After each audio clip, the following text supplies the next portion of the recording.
बिस्मिल्लाहिर्रहमानिर्रहीम। अस्सलाम वालेकुम फ्रेंड्स, मैं हूं निहाल और आप देख रहे हैं ई टेक यूट्यूब चैनल। ये है हमारा इंग्लिश लैंग्वेज सीरीज़ का ट्यूटोरियल नंबर 7 और आज हम वॉइसेस के बारे में पढ़ेंगे। वॉइसेस से मतलब एक्टिव वॉइस और पैसिव वॉइस और उनमें डिफरेंस और पैसिव वॉइस और एक्टिव वॉइस को डिफ्रेंशिएट कैसे किया जाता है। चलें तो वीडियो स्टार्ट करते हैं।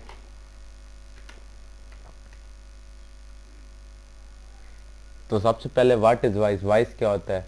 Voice indicates relationship between subject and a verb. Voice जो होता है वो सब्जेक्ट और वर्ब के रिलेशनशिप को एक्सप्लेन करते हैं, मीन शो करते हैं। हमारे पास दो टाइप्स की वॉइसेस होती हैं, एक्टिव वॉइस और पैसिव वॉइस। इन दोनों वॉइसेस को ब्रीफली एक्सप्लेन करते हैं। जो एक्चुअली वॉइस होती है वो हमारा जो वे ऑफ सेइंग होता है, मीन्स आप किस अंदाज में बात कर रहे हैं। या तो सब्जेक्ट जो जो सब्जेक्ट है वो मीन डायरेक्ट बात हो रही है या इनडायरेक्ट बात हो रही है, तो वो वॉइस में आता है।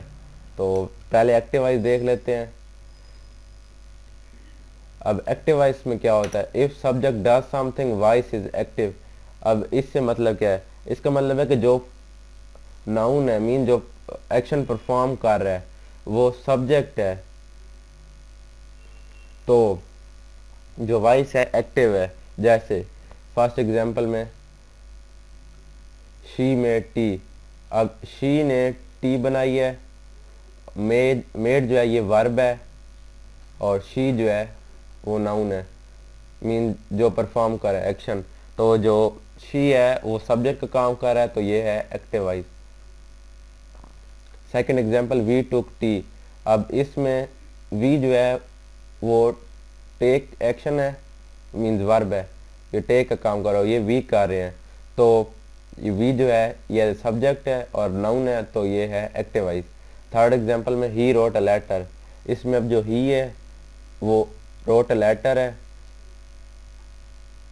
जो रोट है ये वर्ब है, तो ही जो है वो सब्जेक्ट है, मीन्स फंक्शन कोई परफॉर्म करने वाला है, तो ये है एक्टिव वॉइस।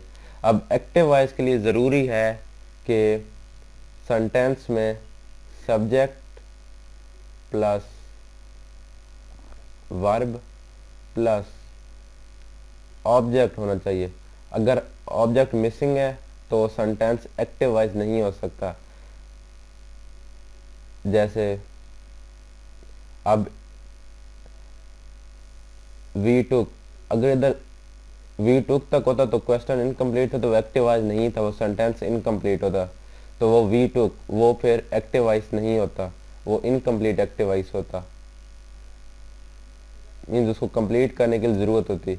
और एक्टिव वॉइस में जो ऑब्जेक्ट है ये होना ज़रूरी है। अगर ऑब्जेक्ट नहीं होगा तो व्हाट या टू होम का क्वेश्चन पैदा होगा, जैसा कि हमने पिछली वीडियो में बात की थी। तो आप वो चेक कर सकते हैं, इधर एक्सप्लेन नहीं करते, वीडियो बहुत लंबी हो जाएगी। तो आगे चलते हैं पैसिव वॉइस में। अभी जो एक्टिव है और पैसिव है आप इसको सिर्फ अकेले अकेले समझ लें, बाद में जो इनका कंपेरिजन है वो आगे चल के मैं आपको बताता हूँ। अब पैसिव वॉइस क्या होता है? If something is done to subject voice is passive. Mean जो हो सब्जेक्ट, मीन जैसे कि बेसिक एग्जाम्पल में था शी मेड टी। इसमें जो शी है ये सब्जेक्ट है, अगर कोई काम इस पे हो रहा हो तो वो बन जाता है पैसिव वॉइस। जैसे इधर देखें, टी वाज मेड बाय हर। अब टी जो है ये एक्चुअली में ऑब्जेक्ट था और जो हर था ये इधर सब्जेक्ट है, बट यहाँ पर ऑब्जेक्टिव केस आया पर्सनल प्रोनाउन का। और जो मेड था ये था एक्चुअल वर्ब। तो जो मेड वाला काम है वो एक्चुअली हुआ हर से है, मीन शी से। तो एक्चुअल जो वर्क हो रहा है वो टी पर हो रहा है, और टी इधर जो आया है वो एज ए सब्जेक्ट के तौर पे यहाँ पर आया है। जो इधर ऑब्जेक्ट है वो है एक्चुअल सब्जेक्ट, मीन जो काम करने वाला है। वो जब ऑब्जेक्ट के तौर पे आए तो वो पैसिव वॉइस होता है, मीन जो चीज़ या जो पर्सनल प्रोनाउन या जो बंदा वर्क कर रहा है या कोई एक्शन परफॉर्म कर रहा है वो एज ए ऑब्जेक्ट है, तो वो होता है पैसिव वॉइस। जो पैसिव वॉइस होते हैं उसमें जिस चीज़ पे काम हो रहा होता है वो एज ए सब्जेक्ट आती है। जैसे कि एक पहले एग्जाम्पल में टी वाज मेड बाय, जो टी है वो मेड जो बनाई गई है वो हर से मीन शी से, इधर हमने ऑब्जेक्टिव केस लिया, और जो वर्ब है वो मेड है, और टी जो था वो एक्चुअल में ऑब्जेक्ट था, लेकिन यहाँ पर पैसिव वॉइस में हम उसको एज ए सब्जेक्ट ले आए हैं। तो ये था passive voice. Second example, T was taken by her, bias, T was taken by, ये भी इसी एग्जाम्पल है, वी टुक टी, इसी का पैसिव वॉइस है, T was taken by us. अब इसमें जो अस है वो एक्चुअल सब्जेक्ट है, मीन जो एक्चुअल वर्क परफॉर्म कर रहा है, बट यहाँ पर एज एन ऑब्जेक्ट यूज किया गया है, और जो टेकन है ये वर्ब है, और टी जो है ये एक्चुअल में ऑब्जेक्ट था, बट यहाँ पर एज ए सब्जेक्ट यूज किया गया है। A letter was, third example है, a letter was written by us. अब a letter was written by us, जिसमें एक्चुअल वर्क परफॉर्म किया जा रहा है वो अस की तरफ से है, और रिटन जो है ये वर्ब है, और अ लेटर जो है एक्चुअल ऑब्जेक्ट है, यहाँ पर एज ए सब्जेक्ट यूज किया है। तो पैसिव वॉइस में जो एक्चुअल ऑब्जेक्ट होता है वो सब्जेक्ट के तौर पे आता है, और जो सब्जेक्ट होता है वो ऑब्जेक्ट के तौर पे आता है, और वर्ब उधर ही रहता है, और इसमें हम बाय का इजाफा कर लेते हैं। अब जो पहले का एक्टिव वॉइस था वी टुक टी, और उसका पैसिव वॉइस है tea was made, sorry T C made tea, और उसका पैसिव वॉइस है tea was made by her. Second example थी वी टुक टी, अब इसका पैसिव वॉइस है tea was taken by us. Third example थी he wrote a letter, और इसका पैसिव वॉइस है a letter was written by us. तो उम्मीद है एक्टिव और पैसिव समझ आ गई होगी। इनकी एग्जांपल्स देख लें अलग-अलग की, ओ सॉरी पहले डिफरेंस कर लें उसके बाद एग्जांपल देखते हैं। अब एक्टिव वॉइस को हम पैसिव वॉइस से डिफर, एक्टिव वॉइस और पैसिव वॉइस को हम किसी सेंटेंस में डिफरेंशिएट कैसे कर सकते हैं कि ये सेंटेंस एक्टिव वॉइस में या पैसिव वॉइस में है। अब हमने अब एक्टिव वॉइस के लिए जो पहचान है और पैसिव वॉइस के लिए उसमें है, एक्टिव वॉइस में या तो बी एब्सेंट होगा। अब बी सिर्फ बी एक मेंबर नहीं है, इसमें पूरे 8 मेंबर्स आते हैं जो हमने बी फैमिली में पढ़े थे ऑक्सिलियरी वर्ब के, be, being, been, is, are, am, was, were, ये 8 मेंबर्स हैं बी फैमिली के, उनमें से कोई मेंबर भी हो सकता है। एक्टिव वॉइस में या तो बी फैमिली का कोई मेंबर भी नहीं होगा, थर्ड फॉर्म आई तो, जैसे कि परफेक्ट टेंसेस में होता है, हैज है के साथ थर्ड फॉर्म तो आती है बट बी मेंबर नहीं होता, बी उधर हैज है आता है वो थर्ड ग्रुप में से। या second thing, third form of verb होती है, और ओ सॉरी बी प्रेजेंट होता है और third form of verb absent होती है।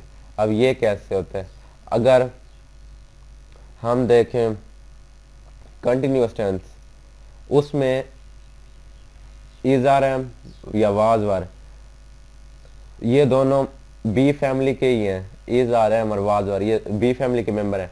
अगर वो प्रेजेंट है तो उसके साथ आईएनजी फॉर्म आती है एक्टिव वॉइस में। तो एक्टिव वॉइस में या तो बी एब्सेंट होगा या थर्ड फॉर्म एब्सेंट होगी। अब बी एब्सेंट वाला होगा तो वो परफेक्ट टेंसेस होंगे, और अगर थर्ड फॉर्म मिसिंग होगी तो वो कंटिन्यूअस टेंसेस होंगे। तो ये थे एक्टिव वॉइस के। अब पैसिव वॉइस के लिए क्या जरूरी है, पैसिव वॉइस के लिए कंपलसरी है कि बोथ बी मेंबर भी हो और थर्ड फॉर्म ऑफ वर्ब भी प्रेजेंट हो। अब बी मेंबर में 8 मेंबर हो सकते हैं, कोई भी मेंबर आ सकता है, और थर्ड फॉर्म भी आ सकती है। अब बहुत सारी वर्ब की फॉर्म जो है वो सेकंड फॉर्म और थर्ड फॉर्म तकरीबन मैच करती हैं, तो उनको डिफरेंशिएट करने के लिए हमने बी मेंबर को देखना होता है, और अगर बी मेंबर उसमें प्रेजेंट है तो वो पैसिव वॉइस, अगर बी मेंबर एब्सेंट है तो वो एक्टिव वॉइस है। और इन दोनों बी या थर्ड फॉर्म में से अगर कुछ भी एब्सेंट है तो वो एक्टिव वॉइस होगी, पैसिव वॉइस नहीं होगी। पैसिव वॉइस के लिए दोनों मेंबर का होना जरूरी है। इसकी एग्जांपल देख लेते हैं फिर आपको समझ आ जाएगी।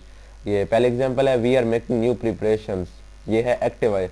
इसमें आप देख सकते हैं, अब ये बी मेंबर इधर प्रेजेंट है, बट इसके साथ जो वर्ब लगाया गया है वो present participle mean ING form है। तो ये आप देख सकते हैं, तो ये है एक्टिव वॉइस। इसका पैसिव वॉइस देख सकते हैं, new preparations are being made. अब इस एग्जांपल में देख लें, ये बीइंग बी मेंबर है, अब बी इसमें 2 प्रेजेंट हैं, और सेकंड वन जो मेड है ये है थर्ड फॉर्म ऑफ वर्ब या पास्ट पार्टिसिपल। तो new preparations are being made, इसमें ऑक्सिलरी वर्ब या बी मेंबर भी प्रेजेंट है, थर्ड फॉर्म ऑफ वर्ब भी प्रेजेंट है, तो ये है पैसिव वॉइस। तो सेकंड एग्जांपल में the teacher was teaching a new lesson, इसमें हम देखें the teacher was teaching a new lesson, इसमें वाज बी मेंबर तो प्रेजेंट है और टीचिंग जो है ये आईएनजी फॉर्म है, present participle mean ING form. तो इसमें अब बी तो प्रेजेंट है but third form of verb absent है, तो ये है एक्टिव वॉइस। इस तरह सेकंड जो इसके पैसिव वॉइस है वो देख लें, new lesson was being taught by the teacher, वो मैं इधर मिसिंग है, मैंने कर दी गलती से। अब इधर देखिए आप, new lesson was being taught, इसमें अब बीइंग भी प्रेजेंट है, वाज भी प्रेजेंट है, ये भी बी मेंबर है, ये भी बी मेंबर है, और जिसमें टॉथ है ये भी बी मेंबर भी प्रेजेंट है, और टॉथ जो है ये है थर्ड फॉर्म ऑफ वर्ब, इसमें बी भी प्रेजेंट है, थर्ड फॉर्म ऑफ वर्ब भी प्रेजेंट है, तो ये है पैसिव वॉइस। अब थर्ड एग्जांपल देख लेते हैं।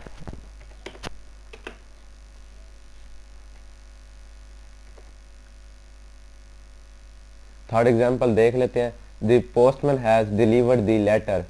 ये जो पहली दो एग्जांपल थी ये कंटिन्यूअस टेंसेस की थी, मींस कंटिन्यूअस टेंसेस जो है उसके में आपको कैसे डिफरेंशिएट किया जा सकता है, और ये जो थर्ड एग्जांपल है the postman has delivered the letter, ये है परफेक्ट टेंस की। तो एग्जांपल देखते हो, the postman has delivered the letter. अब इसमें आप देख सकते हैं the postman has delivered the letter, अब इसमें third form of verb present है, इनमें बी प्रेजेंट था, ये जो कंटिन्यूअस टेंसेस है, और third form of verb absent थी एक्टिव वॉइस में।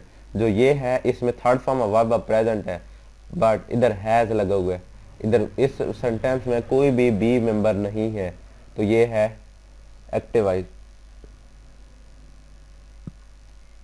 इसका पैसिव वॉइस देख लें, the letter has been delivered by the postman, इसमें जो डिलीवर्ड है ये थर्ड फॉर्म है उसी तरह, और इसका जो बीन है ये है बी मेंबर का, बी फैमिली का मेंबर, तो इसमें बी मेंबर भी है, थर्ड फॉर्म ऑफ वर्ब भी है, तो ये है पैसिव वॉइस।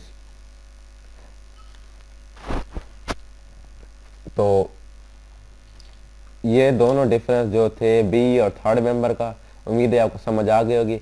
किसी भी सेंटेंस में अगर आपने देखना है कि एक्टिव है कि पैसिव वॉइस है, इनमें यही दो बातें याद रख लें, एक बी मेंबर लाजमी होना चाहिए और एक थर्ड फॉर्म ऑफ वर्ब लाजमी होना चाहिए। अगर बी एब्सेंट है तो भी active voice, third form of verb absent है तो भी एक्टिव वॉइस, अगर दोनों प्रेजेंट है तो पैसिव वॉइस। तो ये थी आज की वीडियो, उम्मीद है आपको वीडियो पसंद आई होगी। वीडियो पसंद आई तो लाइक करना मत भूलें, और अगर चैनल को सब्सक्राइब नहीं किया तो चैनल को सब्सक्राइब कर लें। अगर कोई भी क्वेश्चन है इंग्लिश के बारे में, तो इंग्लिश ग्रामर के बारे में, तो आप कमेंट में पूछ सकते हैं। तो मिलते हैं अगली वीडियो में, अल्लाह हाफिज़।